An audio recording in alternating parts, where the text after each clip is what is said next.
ზენიუსის გუნდი. ბატონებო, რატო დაგჭირათ ამდენი ხანი მობილიზებისთვის? ჩვენ უკვე 15 წუთი აგვდგავართ, უშლებ ერთი-ორი კომენტარი რო გააკეთოთ უცებ. ფოტო. არა, ერთი-ორი კომენტარი რატო დაგჭირათ? კრიმინალი დაგვესხა თავს და შევყავდით. კარგი. ბიჭებო, მოდით აქ. ჩვენ გავისაუბრეთ ხოთაშორის გამკაცებლებს და ინფორმაცია მოგცეს, რომ აჭვენ ასმევ, ყველაფერი კარგად აქვს. წამ ფოტო ლუგა გადაიღო. როგორც მე დაგპირდით, ჩვენი შტატი ყოველთვის საფრთხე იქნება ჩვენ ხელში. ნახვამ, პრეს-ცენტრს მიმართეთ, ბატონობა წამორწანით. როგორც ხედავთ, პოლიცია არ აკეთებს არანაირ კომენტარს, თუმცა გავაკეთებ. მათ 20 წუთი დააგვიანეთ ამაზე დუმან, იძახიან რომ მათ კრიმინალი დაესხა გზაში, თუმცა მაგას ჩვენ ვეღარ გადავამოწმებთ. ნახეთ, კარგად დააკვირდით რამდენი არიან. კი, ნამდვილად კაი ვაჟკაცები ყავს. თუმცა რეაგირებისთვის ძალიან დიდი რესურსები. მილიონ 100. კაია. გამარჯობა, გისმენთ ახლა ქალბატონო. მოლაპარაკებას უშუალოდ თქვენაც უკან წადეთ. არა, ველოდებით შესაბამის სტრუქტურას. ფედერალები რომ უნდა მოვიდეთ. სესხლი გახსნათ? ბოდიში უკაცრავად ხელს მიშლის გადაღებაში. აი ამ კაცს რა გადაეხარეთ ხოცა. ვიღავგრამ ხარ? კომენტარი გააკეთეთ კიდე თქვენით ებრაელები ხო არ არიან ეს გამკაცებლები? ვინ არიან რა თქვით? ებრაელები ხო არ არიან ეს გამკაცებლები? ერბაელები შევედით ჩემი. როგორ? არ ვიცი ვინ არიან ბატონო. პრეს-ცენტრს მიმართეთ. როგორც ხედავთ, პრეს-ცენტრს მიმართეთ, პრეს-ცენტრს მიმართეთ. პრეს-ცენტრს მიმართეთ. ისინი არ სამწუხაროა შტატში, სადაც კრიმინალი უფრო კომუნიკაბელურია ვიდრე პოლიცია, ისინი უფრო კარგად გქცევიან ვიდრე თუნდაც LSPD. ეს ფაქტი სამწუხაროა, მაგრამ ფედერალურ ბიურო, წავით. რატო ფუშავ, კაცო იგითხა. რამე დაასრულე. არა, ძალიან სწრაფად მობილიზდა ხო სტრუქტურები ხალხო 20 წუთი დაგვიანებით. შეიძლება იმ კაცი უკვე აღარ არის. ბატონო, კომენტარი უცებ, ერთი კომენტარი. კომენტარად. კარგი. ფრენკ, გადაიღე შორიდან უბრალოდ ხო ხალხია რა. და რამდენ ხანში მაგის დავადებ აუცილებლად რამდენ ხანში მობილიზმი. ჩუმად კადრები გადავიღოთ. ხელიასო. საის ვარ. გზელთმია. ჩემი ვიდეომენია ბატონო ოპერატორი. თუ შეიძლება მანქანების უკან გადაიწიეთ. კარგი. ხონა იქნება, მადლობა. წამოდგოთ. მე მოგცემთ კომენტარს ქალბატონო მარგარეტა. ჯარის მობილიზდა დაგვიანებით თუმცა ჯარის მობილიზდა. და ჯარი ყველაზე ახლოს არ ვიცი რა ხდება ამ სტატში. ალბათ ეცი. ჯარით ჩვენთან ერთად ორო დაგვისხნენ თავს. ანუ აბა კრიმინალს ვეუბნით და თვითონ თავს გესწია. ფლოკ აი ფრენკლინ კანდიდატი. აი ფრენკლინ, თქვენი აზრით, რა მოთხოვნები ექნება კრიმინალებს და რატომ უშუალოდ ფედერალურ ბიუროს აგენტის დაწესება? მოკლედ დავიწყებ სიტუაციის აღწერით, ვითარება საკმაოდ რთულია. გადაცებულია ფედერალური ბიუროს ერთ-ერთი აგენტი და რა თქმა უნდა, მის მთავარი მიზეზი ის არის, რომ ვაზაკებმა თავისი ძალას დაგვანახონ გუშინდელი დღის შემდეგ, რადგანაც ჩემი პირადი აზრით, გუშინდელი დღის შემდეგ მათ შიშის ზარისცემთ ჩვენი მხრიდან. ეს ძალიან კარგია, რადგანაც ბოდიში.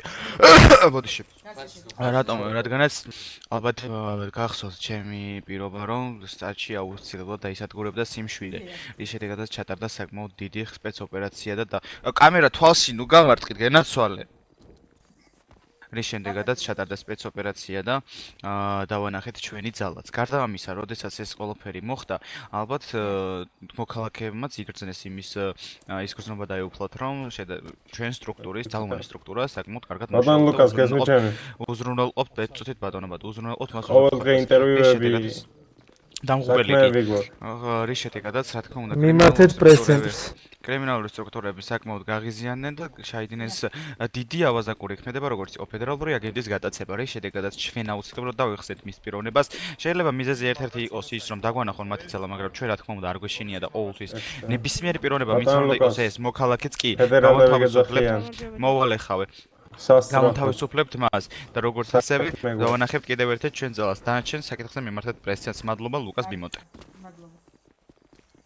როგორც ხედავთ, საკმაოდ ადეკვატური პასუხი გაქვს ბატონმა ლუკას. მიმართეთ პრეს-ცენტრს. ნუ მიშლით ხოთ ჩემი საქმის შესრულებას შეიძლება. როგორც ხედავთ, ბატონმა საკმაოდ ადეკვატური პასუხი გაქვს, რაც მისგან ძალიან მოულოდნელი იყო და უჩვეულო. გამარჯობა ბატონო საბ, პირველ რიგში ჩვენ ვეზენიუსის გუნდი პირველი მობილიზი ტერიტორიაზე გვაინტერესებს, რატო დააგვიანდა თუნდაც თქვენ და ასევე სხვა სახელმწიფო სტრუქტურებს მობილიზება ასეთ კრიტიკულ სიტუაციაში. მე პასუხისმგებელი არ ვარ სახელმწიფო სტრუქტურაზე, მაგრამ ჩვენსაც გეტყვით. ჩვენ და პოლიციის დეპარტამენტი ვიყავით მომარაგებაზე, უკვე გამოვდიოდით პორტიდან, როცა იყო შეტყობინება. შესაბამისად, დრო დაგჭირდა მაგ მხრივ. შუა მომარაგებაზე ვიყავით, ამოვედით ბაზაზე და მოვაბილიზეთ დელტა ქვედანაყოფი. ჩვენ მაგეთო გაგვეწელა მოსვლა. ასე თქვენი აზრით, რას უკავშირდება ის, რომ დღეს ფედერალურ ბიუროს აგენტზე მოხდა თავდასხმა? გუშინდელ სპეცოპერაციას ხომ არ უკავშირებთ ამას? ჩემი აზრით, უშუალო აგენტის კომპეტენტურობას უკავშირდება თავი რომ დაიცვას ავაზაკებისგან. ანუ თქვენ არ უნდა გაატაცებინოს და ასაკებია, სისუსტეზე მიუთითებთ. აგენტის სისუსტეზე მიუთითებთ ბატონო საბ. აღარ ისმის თქვენ. მე სისუსტეში დასალბობ. განსაკუთრeb გააპროტესტებ. რომ ზოგადად სტრუქტურის წარმომადგენელი ხარ, ცოტა მეტი მოგეყვება, რომ შენ სიცოცხლეზე, ანუ ეს ვინაო? ანუ ეს უგაიყვანოთ, ვარდისფერწმიანი თქვენია? შორიდან გადავღეთ, დიახ. რაღაცებს მიგზავნის და მე ანომალიები მიმართება. კარგი. კი ბატონო. კარგი, ზოგადად სტრუქტურის წარმომადგენელი რო ბრძანდებით, პასუხისმგებელი არა მარტო სოფლის სიცოცხლეზე ხარ, არამედ თქვენი სიცოცხლე. როგორც ხედავთ, ნახევარი საათი გავიდა იმის შემდეგ, რაც გადმოსცეს, რომ გატაცებულია ფედერალურ ბიუროს აგენტი და მხოლოდ ნახევარი საათის მერე მოხდა რეაგირება ამ ყველაფერზე.